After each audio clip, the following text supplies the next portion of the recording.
दक्ष का समाचार पा सती का शिव से वहां चलने के लिए अनुरोध। दक्ष के शिवद्रोह को जानकर भगवान शिव की आज्ञा से देवी सती का पिता के यज्ञ मंडप की ओर शिवगणों के साथ प्रस्थान। ब्रह्मा जी कहते हैं, नारद, जब देव ऋषिगण बड़े उत्साह और हर्ष के साथ दक्ष के यज्ञ में जा रहे थे, उसी समय दक्ष कन्या देवी सती गंधमादन पर्वत पर चंदोवे से युक्त धारागृह में सखियों से घिरी हुई भांति भांति की उत्तम क्रीड़ाएं कर रही थी। प्रसन्नता पूर्वक क्रीड़ा में लगी हुई देवी सती ने उस समय रोहिणी के साथ दक्ष यज्ञ में जाते हुए चंद्रमा को देखा। देखकर वे अपने हितकारिणी प्राण प्यारी श्रेष्ठ सखी विजया से बोली, मेरी सखियों में श्रेष्ठ प्रिय प्राण प्रिय विजय, जल्दी जाकर पूछो तो ये चंद्रदेव रोहिणी के साथ कहाँ जा रहे हैं। सती के इस प्रकार आज्ञा देने पर विजया तुरंत उनके पास गई और इसने यथोचित शिष्टाचार से कहा, चंद्रदेव, आप कहाँ जा रहे हैं। विजया का यह प्रश्न सुनकर चंद्रदेव ने अपनी यात्रा का उद्देश्य आदर पूर्वक बताया। दक्ष के यहाँ होने वाले यज्ञोत्सव आदि का सारा वृत्तांत कहा। वह सब सुनकर विजया बड़ी उतावली के साथ देवी के पास आई और चंद्रमा ने जो कुछ कहा था वह सब उसने कह सुनाया। उसे सुनकर कालिका सती देवी को बड़ा विस्मय हुआ। अपने यहाँ सूचना न मिलने का क्या कारण है, यह बहुत सोचने विचारने पर भी उनकी समझ में नहीं आया। तब उन्होंने पार्षदों से घिरे अपने स्वामी भगवान शिव के पास आकर भगवान शंकर से पूछा। सती बोली, प्रभु, मैंने सुना है कि मेरे पिताजी के यहाँ कोई बहुत बड़ा यज्ञ हो रहा है, उसमें बहुत बड़ा उत्सव होगा, उसमें सब देव ऋषि एकत्र हो रहे हैं। देवदेश्वर पिताजी के उस महान यज्ञ में चलने की रुचि आपको क्यों नहीं हो रही है। इस विषय में जो बात हो सब बताइए। महादेव, सुहृदों का यह धर्म है कि वे सुहृदों के साथ मिले जुले। यह मिलन उनके महान प्रेम को बढ़ाने वाला होता है। अतः प्रभु मेरे स्वामी, आप मेरी प्रार्थना मानकर सर्वथा प्रयत्न करके मेरे साथ पिताजी की यज्ञशाला में आज ही चलिए। सती की यह बात सुनकर भगवान महेश्वर देव, जिनका हृदय दक्ष के वागवाणों से घायल हो चुका था, मधुर वाणी में बोले, देवी, तुम्हारे पिता दक्ष मेरे विशेष द्रोही हो गए हैं। जो प्रमुख देवता और ऋषि अभिमानी, मूढ़ और ज्ञान शून्य है, वे ही सब तुम्हारे पिता के यज्ञ में गए हैं। जो लोग बिना बुलाए दूसरों के घर जाते हैं, वहां अनादर पाते हैं, जो मृत्यु से भी बढ़कर कष्टदायक है। अतः प्रिय, तुमको और मुझको ये विशेष रूप से दक्ष के यज्ञ में नहीं जाना चाहिए, क्योंकि वहां हमें बुलाया नहीं गया है। यह मैंने सच्ची बात कही है।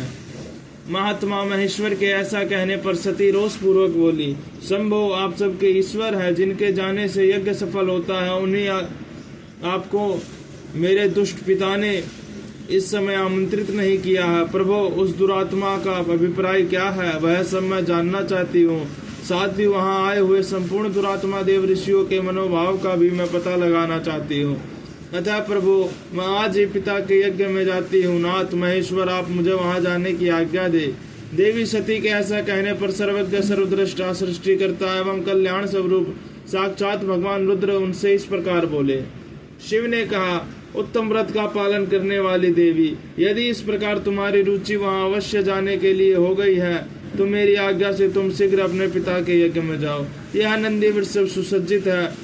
तुम एक महारानी के अनुरूप राजोपचार साथ ले सादर इस पर सवार हो, बहुसंख्यक प्रमथ गणों के साथ यात्रा करो। प्रिय, इस विभूषित वृषभ पर आरूढ़ हो। रुद्र के इस प्रकार आदेश देने पर आभूषणों से अलंकृत सती देवी सब साधनाओं से युक्त हो पिता के घर की ओर चली। परमात्मा शिव ने उन्हें सुंदर वस्त्र आभूषण तथा परम उज्ज्वल छत्र चामर आदि महाराजोजित उपचार दिए। भगवान शिव की आज्ञा से 60,000 रुद्रगण बड़ी प्रसन्नता और महान उत्साह के साथ कौतूहल पूर्वक सती के साथ गए। उस समय वहां यज्ञ के लिए यात्रा करते समय सब और महान उत्सव होने लगा।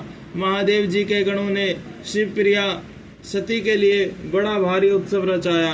वे सभी गण कौतूहलपूर्ण कार्य करने तथा सती और शिव के यश को गाने लगे। शिव के प्रिय और महान वीर प्रमथ गण प्रसन्नता पूर्वक उछलते कूदते चले रहे थे। जगदम्बा के यात्रा काल में सब प्रकार से बड़ी भारी शोभा हो रही थी। उस समय जो सुखद जय जयकार आदि का शब्द प्रकट हुआ, उससे तीनों लोग गूंज उठे।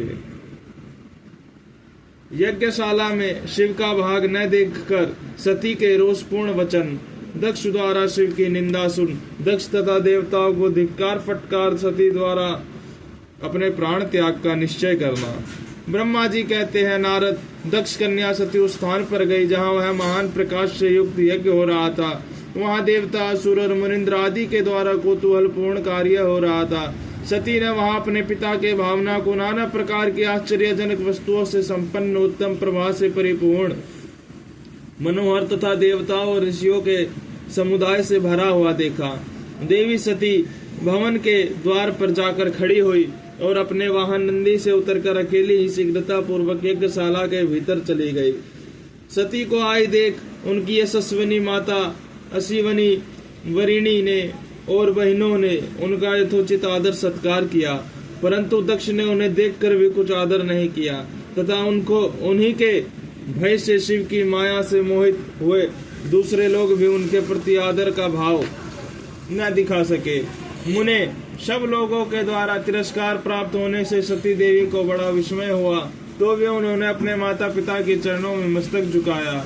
उस यज्ञ में सती ने विष्णु आदि देवताओं के भाग देखे, परंतु शंभु का भाग उन्हें कहीं नहीं दिखाई दिया। तब सती ने दुस्सह करोड़ प्रकट किया।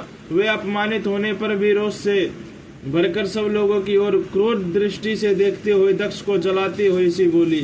सती ने कहा, प्रजापति, आपने परम मंगलकारी भगवान शिव को इस यज्ञ में क्यों नहीं बुलाया, जिनके द्वारा यह संपूर्ण चराचर जगत पवित्र होता है, जो स्वयं ही यज्ञ वेदताओं में श्रेष्ठ, यज्ञ के अंग, यज्ञ की दक्षिणा और यज्ञ करता यजमान है। उन भगवान शिव के बिना यज्ञ की सिद्धि कैसे हो सकती है? अहो, जिनके स्मरण करने मात्र से सब कुछ प्राप्त हो जाता है, उन्हीं के बिना किया हुआ यह सारा यज्ञ पवित्र हो जाएगा। द्रव्य, मंत्र आदि, हव्य और कव्य, ये सब जिनके स्वरूप है, उन्हीं भगवान शिव के बिना इस यज्ञ का आरंभ कैसे किया गया? क्या आपने भगवान शिव को सामान्य देवता समझकर उनका अनादर किया है? आज आपकी बुद्धि भ्रष्ट हो गई है, इसलिए आप पिता होकर भी मुझे अधम जच रहे हैं। अरे, ये विष्णु और ब्रह्मा आदि देवता तथा मुनि अपने प्रभु भगवान शिव के आए बिना इस यज्ञ में कैसे चले आए? ऐसा कहने के बाद शिव स्वरूपा परमेश्वरी सती ने भगवान विष्णु, ब्रह्मा, इंद्र आदि सब देवताओं को तथा समस्त ऋषियों को बड़े कड़े शब्द में फटकारा। ब्रह्मा जी कहते हैं, नारद, इस प्रकार क्रोध से भरी हुई जगदम्बा सती ने वहाँ व्यथित हृदय से अनेक प्रकार की बातें कही। श्री विष्णु आदि समस्त देवता और मुनि जो वहाँ उपस्थित थे, सती की बात सुनकर चुप रह गए।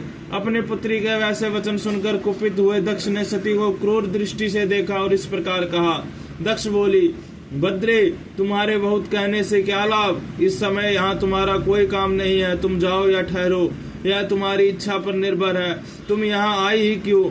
समस्त विद्वान जानते हैं कि तुम्हारे पति शिव मंगल रूप है, वे कुलीन भी नहीं है, वेद से बहिष्कृत हैं और भूतों, प्रेतों तथा पिशाचों के स्वामी हैं। वे बहुत ही कुवेश धारण किए रहते हैं, इसलिए रुद्र को इस यज्ञ के लिए नहीं बुलाया गया है। बेटी, मैं रुद्र को अच्छी तरह जानता हूँ, अतः जानबूझकर ही मैंने देव ऋषियों के सभा में उनको आमंत्रित नहीं किया है।